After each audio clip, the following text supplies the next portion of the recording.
everyone, I'm Mike. And I'm Karen. And it's day 2 of our look at a fast food restaurant, which reminds me, Karen, someone came for you while you were on the phone, a delivery guy. I guess it's food delivery. They were downstairs, they rang the bell. Wait a They second. had your number and phone number, so there you go. I ordered something for lunch, but I ordered pizza. That's and not a pizza. This does not look like pizza to me. Did you order the extra small? Would I order an extra small? Of Only course if not. you're crazy. So that is not a pizza. No, what is it? I have no idea, but I know it's not a pizza. It's a sandwich. And A sandwich is not a pizza. Small. It's a very small sandwich. This is not gonna fill me up. I don't want a sandwich. They got my order wrong. That's right, and it won't fill you up, and also there won't be any left for me to eat after. Oh. I'm disappointed. I am disappointed. What should I do, Mike? Should I call them back and get my pizza back? Or should I just eat it? But I don't like sandwiches. I think if you call the company, I don't know if they'll bring you another pizza. They'll probably give you the money back, but you might have to wait a long time for your food. But I'm so hungry. I know, and you do have a small sandwich. But I don't. Should I eat it? Should I eat it? I don't know. I don't know. We're gonna have to check out our dialogue, and then we'll come back and figure this all out. And I'm really upset because I can't steal any of your pizza. I don't like it when they mess up my order. Me too. This is the worst.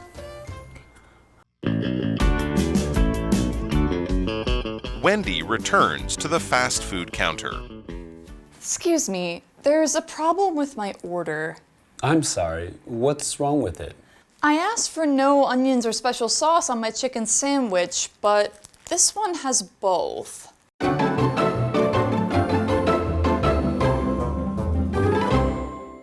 So we're still at a fast food restaurant today, and today we're looking at part B, and it's called a wrong order. We don't like it when that happens, right? No, because then I don't get to eat any of your extra pizza. And I'm not happy. And you just had a bad sandwich. But of course, this does happen. People make mistakes. When something is wrong, it's incorrect, there's been a problem, a mistake, something needs to be fixed here. And actually, in this situation in our dialogue, it's a little easier. If you're in the restaurant, it's much easier to get them to fix your wrong order than if you're waiting for the food all the way at home. So let's hope this problem can get solved more easily than, I'm sorry, your problem. Let's find out what's going on here. Wendy returns to the fast food counter. All right, so from that we know that Wendy is a customer. She bought some food just a few minutes ago, but now she's returned. She's come back to the counter where the people there work, and I guess she's gonna have to get some help with something here. That's right, and maybe you'll be Wendy and I'll be the clerk. Okay, so I'm Wendy. Oh, I'm angry because I got a problem. Wendy says, "Excuse me." Oh, she's maybe a little angry, but still very polite. So that's good. Excuse me, pardon me. If you're looking for help from someone, that's a good way to start, because you're like, I don't want to bother you, but I kind of need help. And then she explains her problem. Excuse me, there's a problem with my order. Remember that word from yesterday? The food that I ordered, the food you made, that I bought, that I was about to eat, my order, something's gone wrong. Exactly. So the clerk answers by saying, I'm sorry. So I guess this clerk is also very, very polite. Of course, when something goes wrong with the customer, the first thing you want to do is to apologize for whatever they're going through, right? So he says, I'm sorry, what's wrong with it? And he wants to understand what's wrong with the order. So maybe there's a way that the clerk can fix the order, right? There you go. Because mistakes happen. We're all human. It's not a big deal. But let's just try to fix this so that the customer can be happy and the clerk can go to help other people. So here's the problem. Wendy explains. I ask for no onions or special sauce on my chicken sandwich, but this one has both. I have a chicken sandwich with onions and special sauce, but I didn't want those things. So she made, we would call this probably a special request or a special order. You know, some people just don't like the flavor of things, and so they want it to be made a little differently. But sometimes in fast food restaurants, they're just making those burgers 10 every minute, so sometimes they make mistakes. Exactly, and she doesn't want the sauce and she doesn't want the onions either. And then some people don't like onions. I mean, personally, I love onions, but if you don't and you see them on your, chicken sandwich, of course you would be upset. Or maybe she's got a big meeting this afternoon. Oh.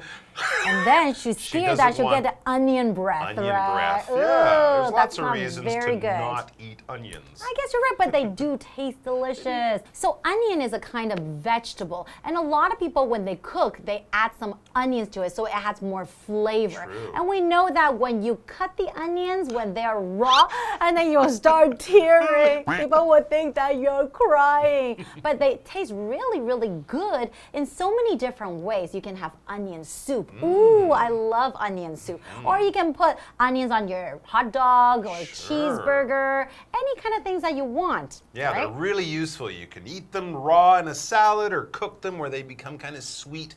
And you can even use them to make a sauce of some kind. What is a sauce? A sauce is basically something you cook probably, and it adds extra flavor to your food. Often when we make sauces, we take juices from the meat. We might add flour and other spices or flavorings to it, and then you basically put it on top. One of the places you guys might have sauce is many Taiwanese steak restaurants. You order your that's steak, and then right. they say, do you want the pepper sauce or the mushroom sauce? That's right. And they'll pour that on top, and it just gives you a little bit of extra flavor. I guess you could think of ketchup for your French fries as a sauce, but we also might think of sauces more as something you make in the kitchen, not something that always comes in a bottle, but they do come in bottles. Let's take a break and then we'll find out how Wendy is going to get her perfect chicken sandwich. I'm so sorry about that. I'll ask the kitchen to make you a new one right away. How long will that take? It won't take long. Here, put this sign on your table and I'll bring it to you. Okay, thanks. Oh, could you also bring me some ketchup? Sure, no problem.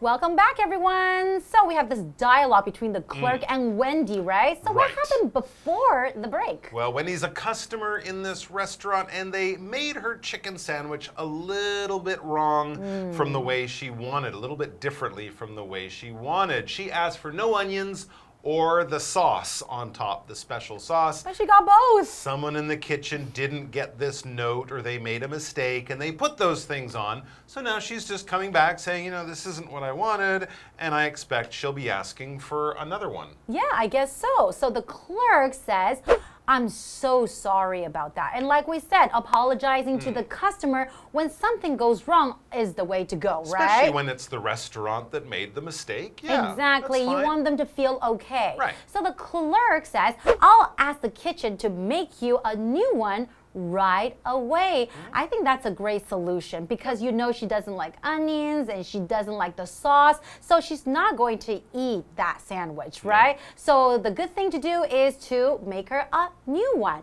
right away. When you say that you do something right away, that means you want to do it right now. You're not going to wait for a very long time. Not in 10 minutes, not in 15. You want to make her happy. So you want to fix the problem right away. There you go. She could have also said, we'll make you a new one immediately. That's we won't right. wait 10 minutes. We're going to do it now. But of course, they're cooking food, and sometimes that does take a few minutes. So Wendy, she asks, how long will that take? Maybe she's a busy lady. She's got to go somewhere. She doesn't have time to wait another 15 minutes. So kind of like, okay, thanks, but how much more time do I have to wait? That's is her right. question. But it is a fast food restaurant, so True. it's probably not going to take long, and that's what the clerk says. Good thing they didn't mess up her turkey. That That would take 6 hours to make another one. This isn't that bad. So the clerk says, it won't take long. Here, put this sign on your table and I'll bring it to you. So that's a great solution. She doesn't have to wait around at the counter. She can put a sign on her table and someone will bring her new sandwich to her at the table, right? Very, very cool. Often in restaurants, if sometimes there's a delay, or my favorite place, Moss Burger. Yes. They often give you that little sign with a number, and that allows you to sit down. You don't have to go back and get the food. They will bring it over to you because they know which table is waiting for food because of the sign. A sign is basically something written on the wall or put up somewhere with important information that people need to know about. The signs we might most commonly think about are traffic signs. Stop sign. Go. That's right. Turn left, turn right. Or the signs you might see on the bathroom in a restaurant for men, for women. An exit sign over a door showing you the way out. Signs do all sorts of stuff. They give us information and keep us out of trouble. So always read the signs because you might make a mistake if you don't. Exactly. And put the sign on the table because if you put it under the table or on the chair, it probably won't be seen, right? I'll just put it in here. So when you go to a restaurant, you can see tables basically anywhere. But if you go to a restaurant, you want to sit there and eat. Of course, you will have different chairs and you will have a table where you can put your food on and you can kind of eat there. And you could have table also in an office. You could have a table in your living room. You could have a table anywhere, right? Absolutely. To place different objects or items on your table. That's right. Now, tables, of course, are fairly simple, just a flat top and some legs. When we think of the kind of thing in a school or an office with the drawers where you put things, that's a desk. It's a little bit different. Tables are the simple ones we often eat around, for example. All right, back to Wendy. She seems pretty happy with this solution to her problem. She says, okay, thanks. She doesn't mind waiting. She feels it'll only take 5 or 10 minutes, so that's fine. Okay, thanks. She says, oh, she remembers one more thing. Oh, could you also bring me some ketchup? I guess they forgot to give her the ketchup before for her French fries, or maybe she can eat the French fries now while she waits for her sandwich. That would be great. And the clerk says, sure, no problem. So I guess the crisis actually no longer exists, right? Problem solved. Problem solved. Now that she has her ketchup, she is a happy person. Ketchup, of course, is made of tomatoes and some spices, also salt and other things like that. It's tomato flavored, and we often pour it on foods like French fries, hamburgers, hot dogs, things like that. If you're really weird, you'll put ketchup on your pizza. But it's something that we always find in fast food restaurants and most people at home. I love ketchup. Will have ketchup in their fridge or somewhere in the kitchen. But I think it's actually not too healthy if you eat too much, right? Because too much salt. Yeah, and sugar too. Sugar, exactly. Yeah. But So it is yummy. a little bit of ketchup goes a long way. So there you go. Thanks for joining us, guys. We have one more day at the fast food restaurant, so don't go too far. I hope you had a salad yesterday, like we told you. Today, what should we tell people? Fried chicken. Oh. Go get a couple of pieces of fried chicken. You deserve it. Once in a while, it's okay. There you go. We'll see you guys next time. Bye-bye.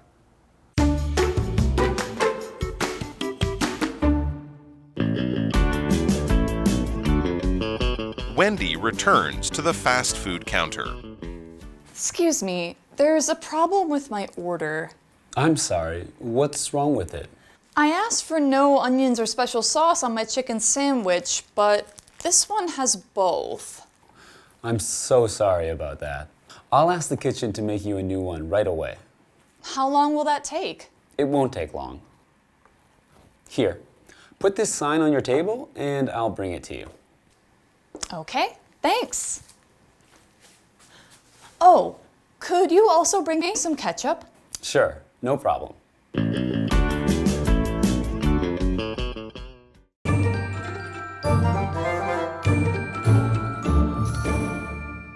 Hello, I'm Tina. 我们来看这一课的重点单字。第一个 onion 名词，洋葱。Some people hate the smell of onions. 有些人讨厌洋葱的味道。下一个单字 sign 名词，告示牌，标志。The road sign points right.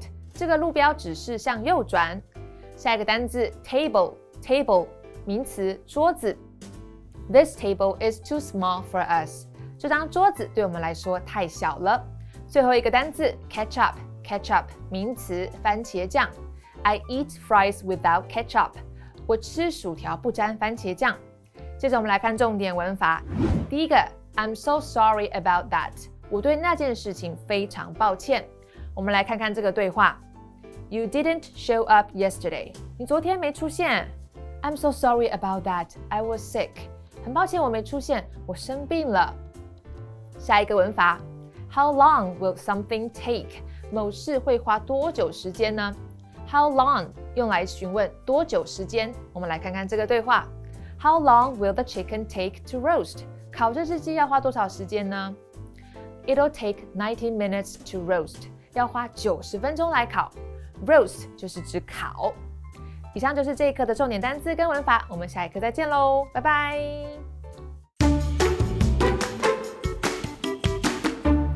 There are many historical sites along Lukang Old Street. The half-side well has stood since the beginning of Lukang. At the time, only rich families had wells for drinking water, so two families often shared one well with a wall down the middle. The owner of the half-side well had half of the well open to the public so neighbors and poor families could get water. Lukang Gate is on the border of gang leaders' territories for defense because gang wars were common in Old Lukang. The gate on Ho Chi Lane is the only one still standing. Next to Hushing Police Station, you can see a row of jars in the wall. Locals used to bury a jar of Shaoxing wine when a child was born. If a boy did well on the imperial exam, they dug it up and used it in a banquet. This type of wine was known as Zhuangyuan Hong. If the family had a girl, they used the wine as dowry, and it was called Nuer Hong. After the wine was finished, the empty jars would be put into the walls.